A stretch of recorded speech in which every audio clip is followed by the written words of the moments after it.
Buenas tardes a todos, mi nombre es Vicky, represento a Marvic.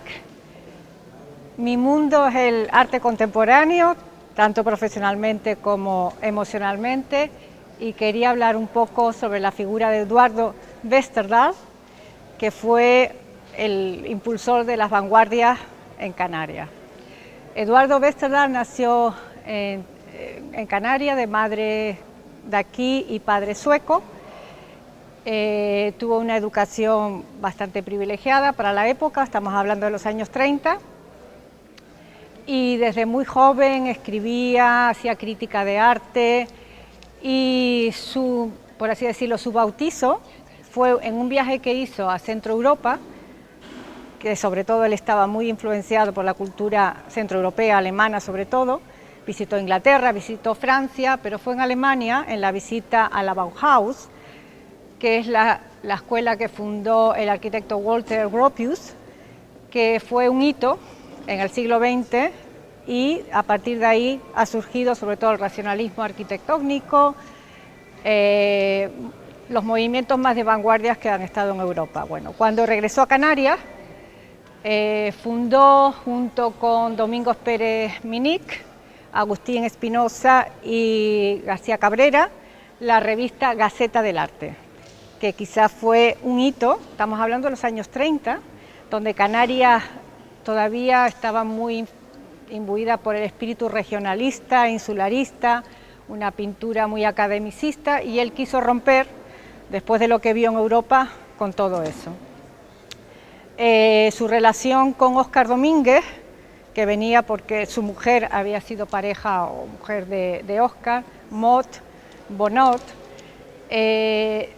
hizo que trajera a Canarias la primera exposición surrealista que se hizo en España, y fue aquí, en Santa Cruz de Tenerife. En los tiempos en los que estoy hablando era muy difícil el acceso a la cultura internacional desde Canarias, y él lo que quería era hacer un puente de Canarias y el resto del mundo, no tener que pasar por Madrid. Y la revista realmente fue el precursor en España de todo lo que era el surrealismo, el expresionismo y el arte abstracto, que en España apenas se veía. Westerdahl, al final, después de la Guerra Civil Española, estuvo 10 años bastante oculto, se salvó de ser represaliado porque todo ese grupo de intelectuales que había aquí eran republicanos y de izquierda, porque puede ser republicano y de derechas, pero ellos eran republicanos y de izquierda, y estuvieron totalmente silenciados por 10 años, y después ya salieron otra vez a la luz, y gracias a él, en Tenerife fundó en el Puerto de la Cruz, en el Instituto de Estudios Hispánicos, el primer museo de arte abstracto que había en España, porque lo puso con su propia colección. Esto viene al tema que a mí realmente me interesa, que es el coleccionismo de arte, el apoyo a los artistas, que de dónde viene. No viene de las instituciones, no tendría que venir de las instituciones, sino de los coleccionistas. ¿Qué son los coleccionistas? Pues aquellas personas que en su mundo no conciben su mundo sin el apoyo al arte, ya sea comprando realmente la obra o apoyando a los artistas, la labor que se llama mecenajo, que en estos momentos estamos realmente carentes de ello en estas islas y en España, diría también. Y Eduardo Westerdahl en ese aspecto fue el pionero del apoyo como crítico de arte, como comprador de los pintores, sobre todo que estaban empezando, y generosidad en sus últimos días, que se dio su propia colección para ser vista por un público que aquí era muy raro que viniera algo de fuera. Bueno, pues en definitiva, era la labor de Westerdahl. Al final lo que ha quedado es una labor de mecenajo y de apertura a lo que eran las vanguardias históricas, que en España apenas estaban representadas, y en Canarias, gracias a su figura, sobre todo en Tenerife, estuvieron primero en estas islas y luego en el resto del territorio nacional. Sí, porque él era un dandy europeo, vestía muy bien y además hacía esfuerzo por diferenciarse, ¿no?, de la media. Y uno de sus signos de identidad era la pajarita. De hecho, antes de fundar la Gaceta del Arte, hicieron quizás el primer grupo de happening que existió en España, que se llamaba Pajaritas de Papel. Era un grupo de amigos que se reunían y hacían representaciones teatrales, música. Era totalmente rompedor para la época que fue. Además, aquí tenéis que pensar que en ese momento existía el Círculo de Bellas Artes, que él fue uno de los fundadores, el casino y poco más.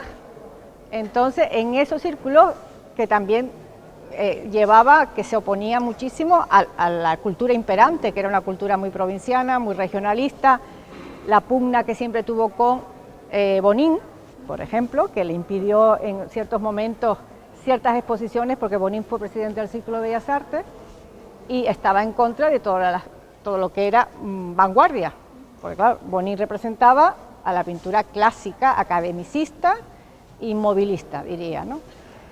Y bueno, aunque esté feo decirlo, pero el público en general, claro, tendía más a ese tipo de arte que a lo que Westerdal pretendía, ¿no?, que era un poco abrir a Europa. Y entonces la anécdota que cuentan es que se encontraban con él en la Plaza de los Patos y en el cruzarse, y él que iba con su pajarita, y hoy me acabo de enterar que Pity White, que es una palabra que he oído toda mi vida, se refería a las pajaritas, ¿no?, a ir con pajaritas. Y a lo mejor de ahí es de donde cogió el nombre del grupo Pajaritas de Papel. Hombre, con Domingo creo que era una relación a nivel intelectual fluida, pero tuvieron sus más y sus menos, como cualquier hijo de vecino. Pero bueno, estuvieron bastante, colaboraron en el periódico La Tarde, los dos.